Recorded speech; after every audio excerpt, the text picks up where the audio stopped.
Okay, we are all set. I'll begin with the announcement of country. So, on behalf of University of Tasmania,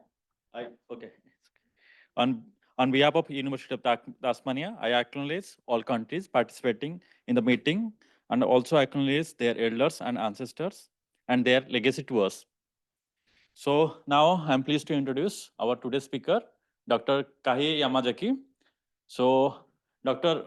Kaihe Yamazaki is a postdoctoral researcher and he has been associated with ACEAS since 2023. And he did his PhD from Hokkaido University, Japan. And he's also worked as an JSPS fellow before moving to the Hobart. So, okay, now start. Thank you so much, Sandeep. Must be on. Today, I'd like to talk about something about emerging outflow of not so dense shelf water from an East Antarctic Polynya, which is collaborative work, but mostly based on our observation last year by investigator during MISO cruise. Collaborated, I think 3 co-authors sitting in front of here. Many people sitting down there. So a bit, yeah. How can I say? Anyway, so you must know this figure, I think, but this is just classical schematics about coastal polynyas, which exports dense shelf water by rejecting salty water brine, which cascade down to the abyssal basin as entraining the ambient deep waters, which is how bottom water is formed in the Antarctic. And as you may know, Antarctic bottom water, in short, AABW, is shrinking. And as you can see, this is just showing some updated figure of famous abyssal temperature trend from 1980s to mid-2010s by Johnson and Perky. But this is really, I must mention the temperature, this temperature increase is not only caused by bottom water shrinking. It's a little bit more complicated process, but generally driven by, in my understanding, contraction of bottom water, densest water. So this is really important background information, I think. And the recent changes in the bottom water of East Antarctica, specifically these studies coming from in the Australian Antarctic Basin, east of 80 degrees, all the way to 150 degrees east. The left figure shows a Kathy Gann's study about showing some overturning rebound of the, this is just measured by the change in the densest water export and defined by some density, I think 28.3 neutral density. Somewhat coherent with the recent change from the lossy salinity rebounding signal, but generally showing the decreasing trend over the several years, decades. Whereas another interesting study is Shimada et al., which showed based on oxygen measurement, the most oxygenated layer is changing from shallower density classes, which is indicative of shoring of the ventilated layer. I think these studies emphasize the need for monitoring not only densest water variety, but the less dense density class of the bottom water. So here I want to show how can we plot a not so dense shelf water. The top panel is a CS production derived from AMSA-E passive microwave sensor measurement, satellite measurement. but use a bit more complicated incorporating atmospheric reanalysis and latent heat and wind forcing some complicated processing they used, but generally showing the distribution of coastal polynyas in the East Antarctic margin. And I want to, in this study, we focused on Dibble Polynya, and which shows very, not so much as a Mertz Polynya, as you can see. This is just a climatological map derived from data before 2010. So this is not much as Mertz Polynya, but still significant. This is very comparable to Terra Nova Bay Polynya in Ross Sea, which is assumed to contribute to the formation of Ross Sea bottom water. So yeah, quite significant sea ice formation here. And the bottom figure is some recently constructed Southern Ocean monthly climatology result. And this is the annual mean bottom temperature, fully observation-based data set. And I show the distribution of the dense shelf water by green contours defined by the 27.79 potential density with temperature below minus 1.5. So as an annual average, so this shows how the distribution of dense shelf water majorly in Mertz Polynya Adri land region, which known to export Adri land bottom water, as well as the Cape Town Lee region, Ameri margin, which is known as the source region for Cape Town Lee bottom water. So I just annotated here, not so dense shelf water. A little bit small distribution, but we can see some. And recent study demonstrated in Shackleton and Vincent's Polynyas, offshore warm water intrusion partly inhibited these dense shelf water formations. Whereas my Japanese colleague pointed the dense shelf water was still observed in Vincent's Polynya in 2018. So I'm not sure about Vincent's, but I think this is our general understanding about these not so dense shelf water minor bottom water formation area recent condition. Whereas Dibble, we don't know much about it, and this is one of our motivation to investigate what's happening about Dibble Polynya. First, we want to check the presence of dense shelf water in this region and its outflow from Dibble Polynya.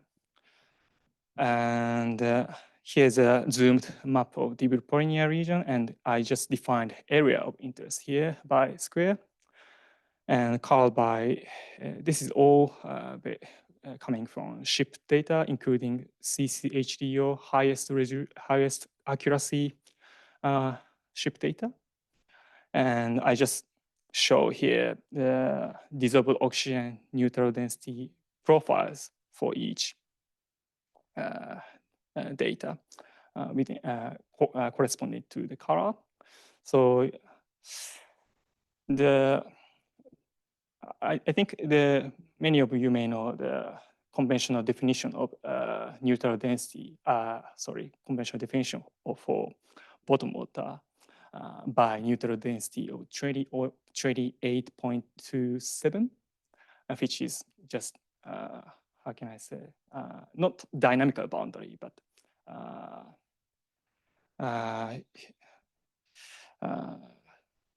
somewhat ad hoc definition of the bottom water just connecting the shallowest isopiconal connecting the circumpolar.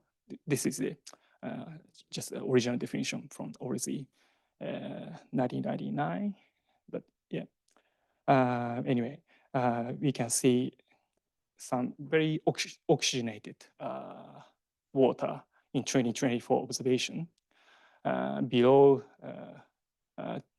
a conventional definition of bottom water density, neutral density over the slope. This is these observations coming from the below 1,000 meter bottom depth ice path of the slope. So yeah, quite significant. And you can also see the background gray Mertz shearwater signal. I just showed the this is gray is just Mertz shearwater signal just extracted from outside this box and upstream Mertz region. So you can see how ventilated layer of these are different each other. And this is the just comparison of the highest accuracy cross-slope section within the region area of interest for existing 4 observation. For I want to mention the 1996 and 2019 share the same longitude section as shown here, whereas 2018 and 2024 slightly bit closer to the Dibble Polynya, but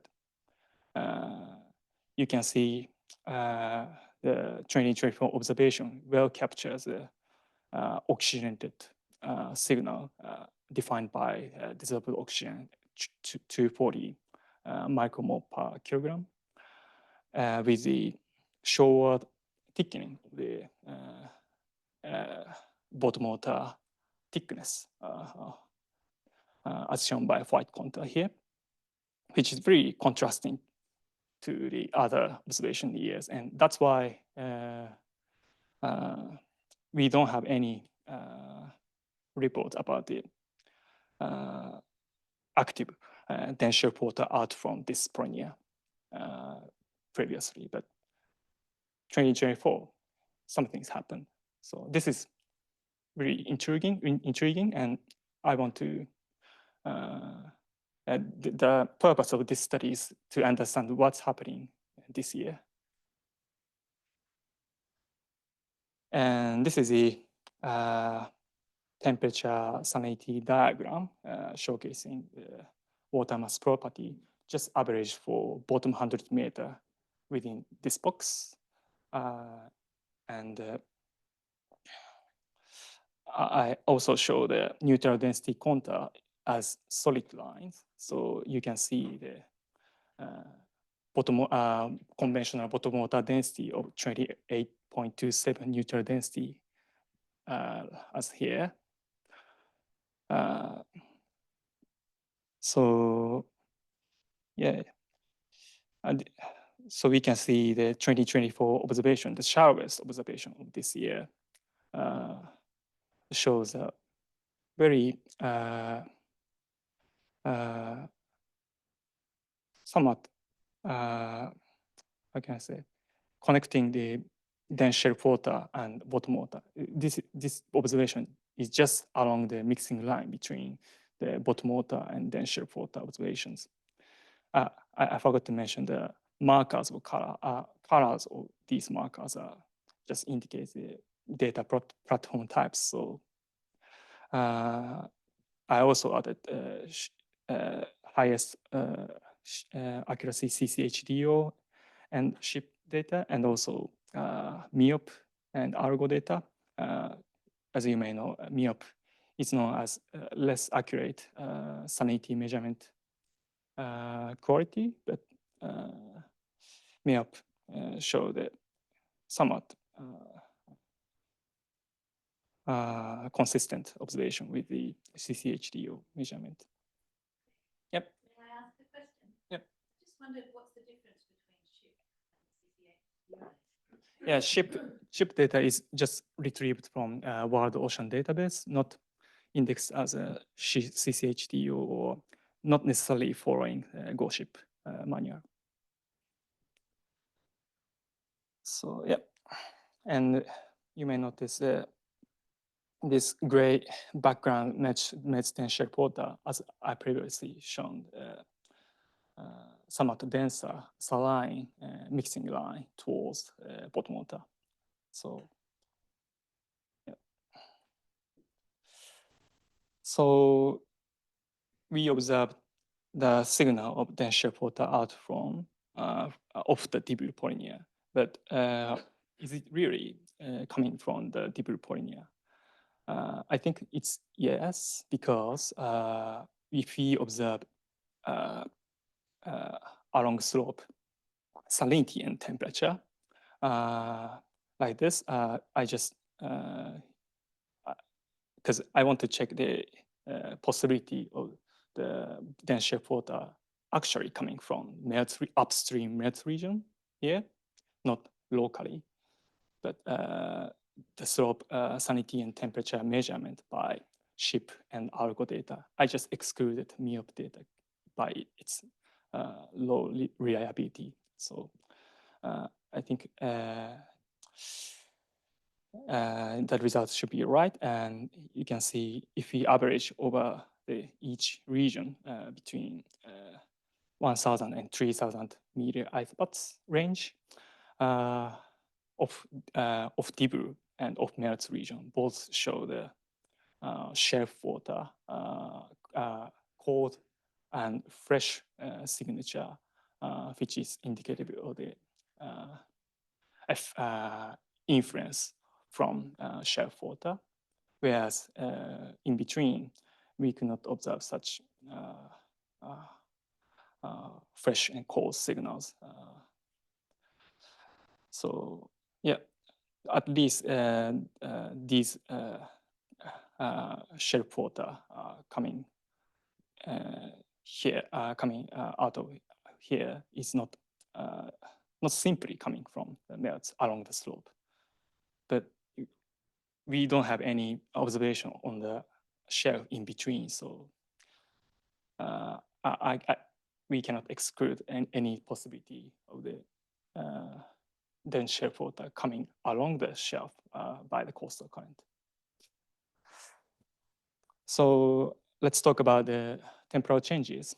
This is the most important change in recent years is a major icescape changes in the upstream Mertz region after 2010. We have the major carving of Mertz glacier tongue. This corruption carved the gigantic iceberg B9B, then which advected to the major outlet of the Adélie bottom water formation site, which is the Adélie Seal. So B9B has grounded in the Adélie Seal for after 2011, which actually created made really different distribution of CS production within this region. As you can see, before that, CS formation there was sustained by the Mertz glacier tongue and its which made an open water area in the lee of the offshore wind, which creates open coastal polynyas, sustained CS formation in the polynya, whereas its corruption made and grounding of B9B in the Adélie Sea created the significant CS formation in the western flank of the iceberg B9B. I just zoomed this dash and rectangular region here. So yeah, you can see the CS production. I just highlighted Polynya area here by annual CS production exceeding 6 meter per year. And here the data are colored by the onshore data colored by the bottom density, bottom 100 meter potential density, and colored by the close to the threshold density for dense shelf water in this region. So the value exceeding 27.79, meaning magenta colors are indicative of the dense shelf water there. So if we closely look at these distributions before 2011, we can see some the dense shelf distribution, dense shelf water, somewhat continuously distributed from the Polynya area, as shown by vectors, this vector, whereas the change in the CS production area has made a little bit different distribution of dense shelf water. So I suspect this change has made potentially important. And I also want to mention that this is different other years observation, but in 2019, Japanese vessels Kaihe observed really thick water mass of the glacial meltwater quantified by delta O18 value, which was actually the highest among the whole Australian Antarctic Basin continental slope, was observed in 128 degrees east here. So I suspect this is somewhat related to the this calving event or meltwater of these upstream. Anyway, these major change in icescape might have caused really different water mass structure in this region, in Dibble Polynya, even in area of interest. But if we actually plot the same temperature salinity diagram, now showing the all observation just colored by data platform, we can clearly see the abundance of modified shelf water after 2011, which connects dense shelf water and bottom water in this space. Really different from the situation before 2010. So this is suspected to be influenced by the upstream changes. So this is the time series of the Dibble Polynya CS production, annual CS production, and Mertz Polynya CS production. For the Mertz Polynya, I just divided two regions as shown here. Blue is the showing, black is the major original area for Mertz Polynya, whereas blue is the western flank of B9B. So you can see the core of Mertz Polynya CS production almost halved right after this calving event, which was actually reported by several studies. Whereas slightly increased CS production in the western flank of the B9B. Whereas Dibble Polynya may show slightly decreased trend, but not so significant as Mertz Polynya. I would say this is almost constant CS production over the years. So yeah, I think important fact is that CS production now in Dibble Polynya is almost larger than Mertz Polynya. And this is the, I think, yeah, I think I skipped some logic, but yeah. You can add it back in.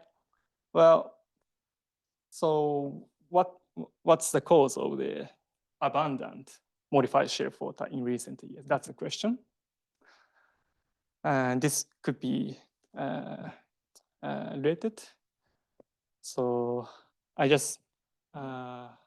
was interested in the slope current and slope front variability and its relation to the observed change in the bottom water within the area of interest of the Dibble.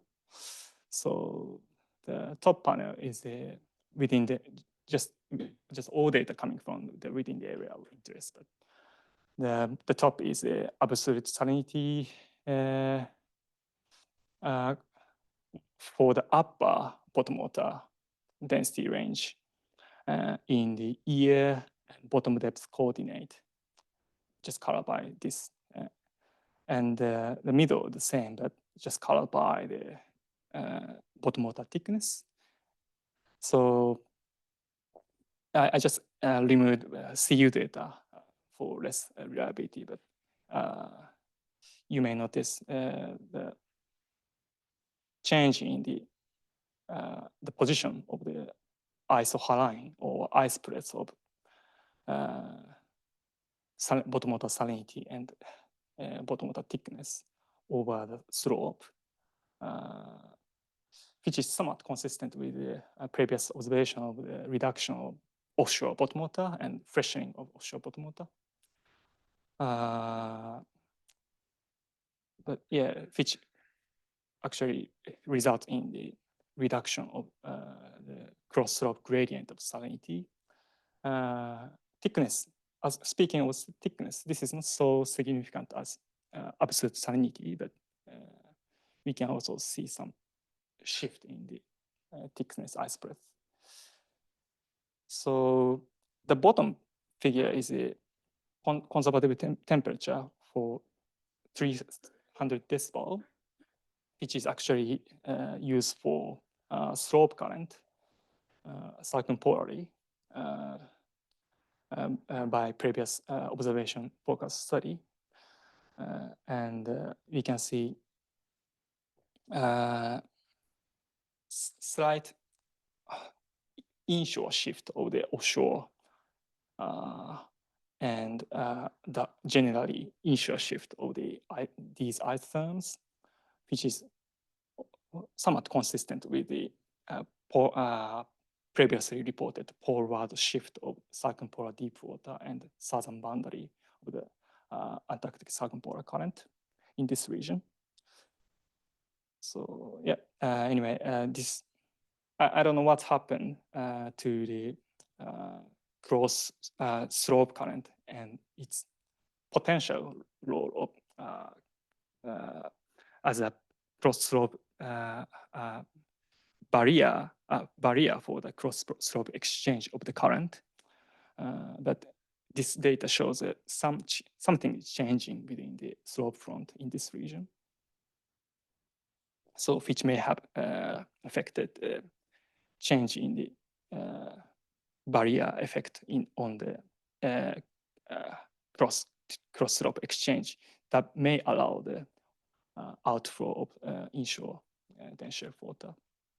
That's the hypothesis. And this is some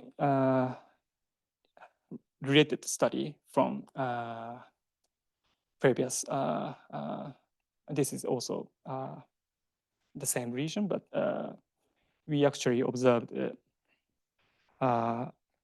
concurrent reduction in westward transport of the Antarctic slope current with the offshore shift of the,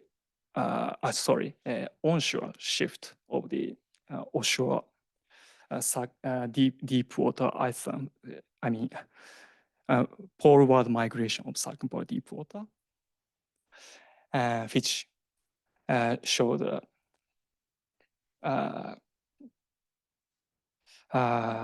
concurrent increase in shelf break bottom temperature for the all 5 cross-slope sections measured within from 110 degrees east to 150 degrees east. Just coming from a result, a comparison between 1996 and 2019 snapshots. I don't know if it is really a trend, but this observation is very consistent with these time series analysis, filling the data gaps in between. So, yep. Can you tell me what the dashed lines here, are they trying to connect dots of similar color? Like Yes, this is the showing the trying to connect the ice therm for each year. Specifically, what I did was just calculating linear regression. Yeah, first I calculated cross-slope linear regression for each year, then specify the ice position on this coordinate, bottom depth coordinate. Then I just connected the in time direction. First you do linear fit. Yeah, linear fit in year. So within year in bottom depth direction. Yeah. So why we care about slope current? I should have mentioned previously, but the Antarctic slope current is assumed to act as a cross-slope barrier, but it's actually dynamically driven by dense water outflow over the slope, which creates which imparts westward momentum by deflected by Coriolis. So bottom water formation is actually driver for the slope current. And it could be the reduction of upstream bottom water could then reduce the slope current strength, which could affect the barrier. That's the hypothesis. So this is a summary and conclusion. So key findings here is that this is the first observational evidence for dense water outflow from the Dibble, ventilating a lighter variety of local bottom water. And dense water formation has persisted for over 50 years, based on the on-shelf cross over the shelf oxygen ship-based oxygen measurements with steady satellite-derived CS production since 1990s. And the most important change might have occurred in 2010s, possibly related to the Mertz CS production change and by the carving of Mertz glacier tongue. And we also observed cross-slope salinity gradient or a more abundant modified shelf water in recent years, which could be related to the change in the slope front structure nearby. And the implication is that this recent dense water outflow seems advantaged by reduced denser bottom water upstream, potentially weakening the slope current and its barrier effect. And densest water rapidly diminishing it will be projected to be diminished in warming climates. So the importance of not salt and shelf water from such mid-sized polynya more and more important, I think. So yeah, need for extensive shelf monitoring. This is the key message. That's all for me. Thank you.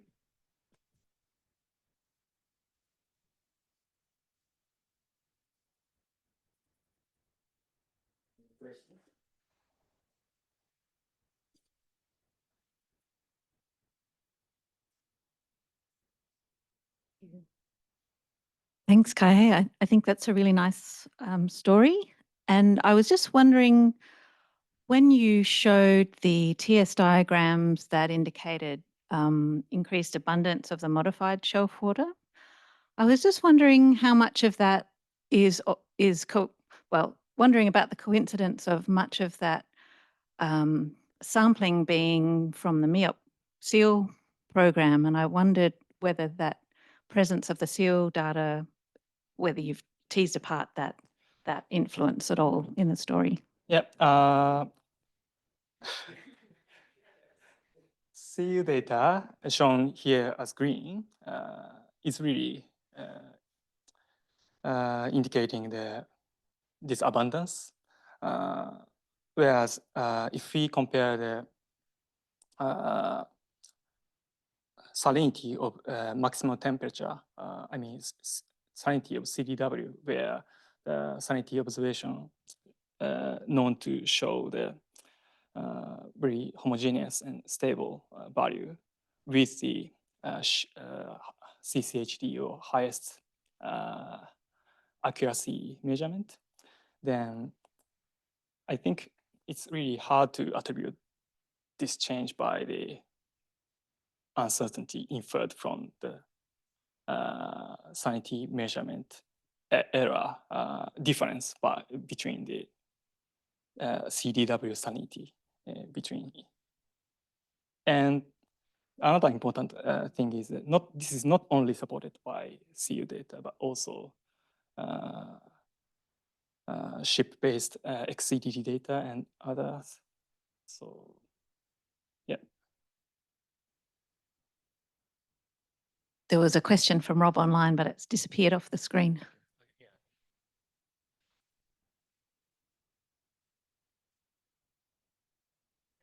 Thanks, Kaihe. I think my question is actually very similar to Helen's, but more related to the spatial coverage. So you show post 2011 that there's this sort of more abundant modified shelf water, but based on the map of where the data is coming from, it looks like there's much more data on the shelf post 2011 compared to pre 2011. So is it just picking up a signal of that geographical sampling?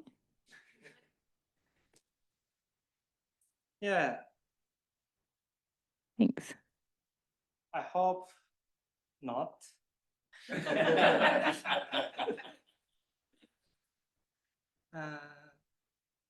It's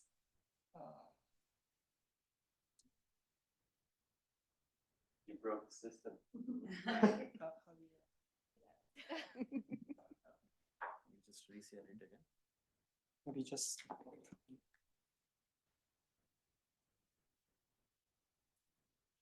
yeah.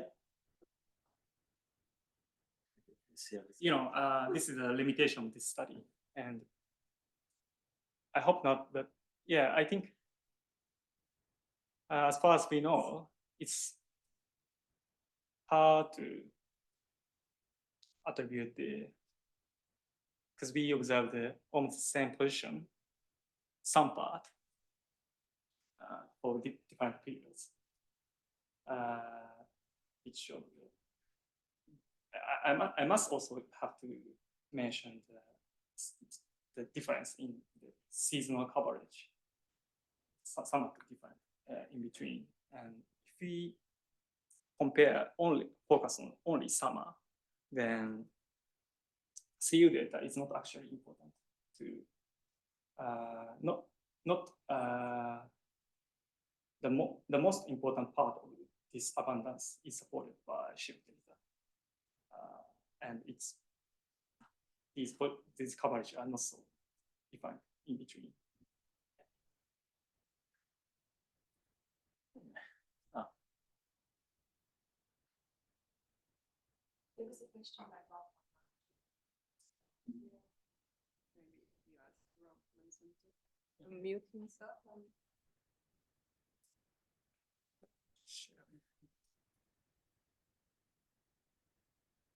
While Rob's unmuting himself.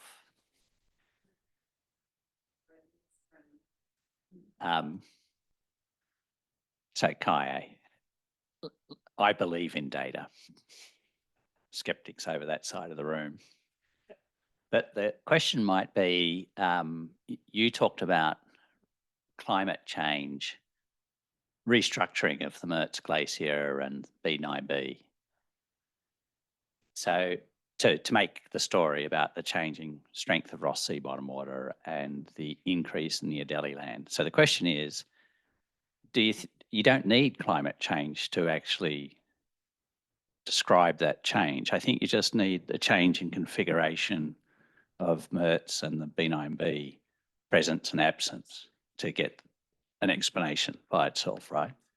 Yeah, but I mentioned the Ross Sea and not only Mertz region, because it's really hard to differentiate these overall trends. It's only driven by the Mertz change.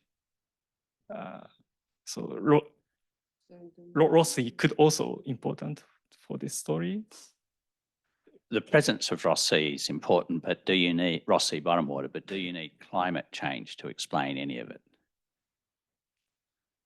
I don't know.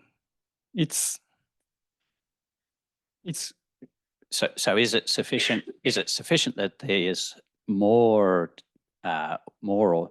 dense water coming from the Adelie land area to kind of wipe out the Ross Sea signal and get a reduced, but still get a reduced volume and a reduced? So yeah, I want to mention the warming climate and general reduction of bottom water will make the importance of such less dense shelf water formation more and more important. Yeah, so, okay. All right. But it's all about what to focus, it's generally speaking, yes, I think. Okay. Rob, would you like to ask the question? Oh, well, thank you very much, Sandeep. Hello, everyone. Can you hear me? Yes. Oh, great. Thank you very much. Just a quick comment about what Nathan was saying. I think the indications are that the Mertz tends to calve every 70 or so years. So it advances about 1 kilometer a year. It hits some shallow water and then sort of calves off, and B9B gave it an almighty swipe, and that came from the Ross Sea. So that's sort of wildcard effects, if you like. But my question was, Kaihe, is with the Dibble iceberg tongue, to what extent are the water properties and the processes within that polynya impacted by melting of the grounded icebergs within the tongue? And secondly, what is the role of the grounded icebergs in blocking the flow and the currents? Both the big ones like B9B, but the myriads of really small ones that also form, if you like, barriers in the water column. Thank you for the questions. I think we don't have enough data to cover your questions.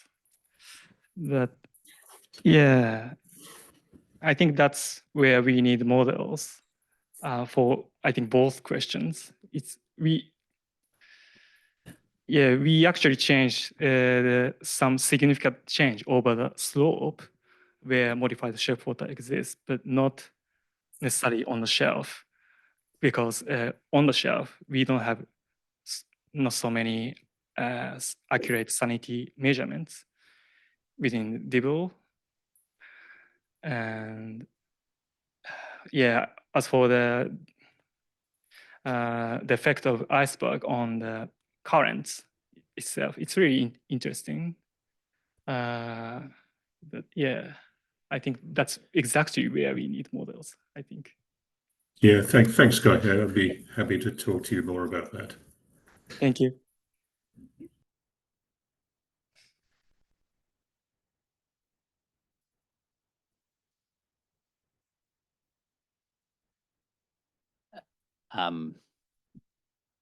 Two questions. Mhm. The second one's the gift you gave me at the end. But what is the source of that huge volume of modified shelf water? Data source platform type?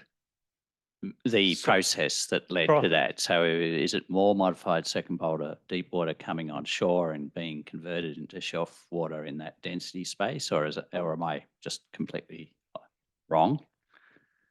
I think modified shelf water is formed as a result of downsloping flow from the shelf. Downsloping. Without it, I think it's hard to form such different property from shelf water. But it's warm and salty. Warm and salty. So we need background water mixed into to make it. Yeah. Okay. And the gift question was, what would you actually monitor to make the difference?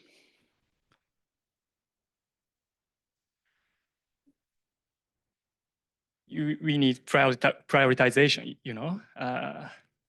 so which to prioritize? I think your question is. In terms of CS production, polynyas, but we need not only, Polynya is the important factor for the Antarctic margin, so that's really controversial. Especially speaking about the bottom water formation, satellite CS production would be the key to,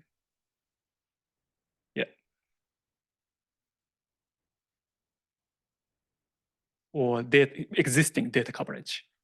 We have to compare with it.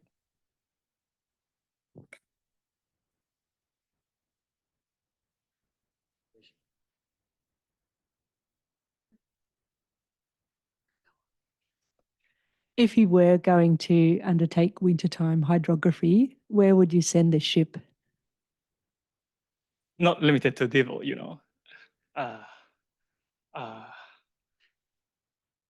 that's. Let's talk about it. Part 2. Yeah.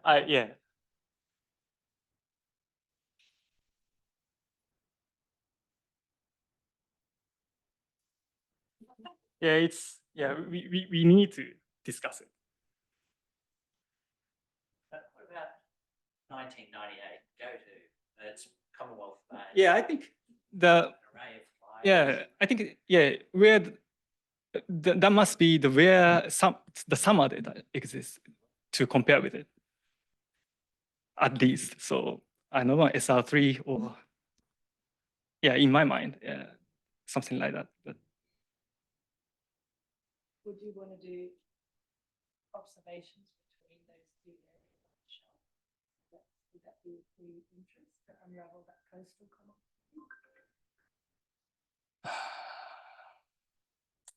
I don't know. It's Just use a model. yeah. That's why we. You don't need to go. Yeah, we have to check if the model is right or satellite is right. Yeah, satellite. Yeah. Max to extend his domain to include this spot, so we can put some stuff in there. We can put in a big Yeah. The original title of this presentation was some of you may know the prospects for winter hydrography in the Southern Ocean, but I gave up to organize myself. But I'm aware that now it's very high time to discuss the winter hydrography, and it's you may talk something. I was going to suggest that you ask the director of ACEAS over there for a few dollars and run a workshop.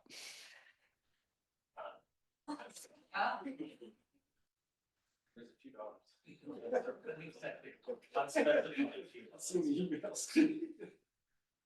Paul Spence will help you because he's a modeler and they have all the answers.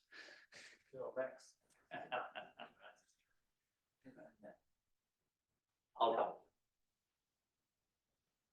So, any more questions? So, any questions from online?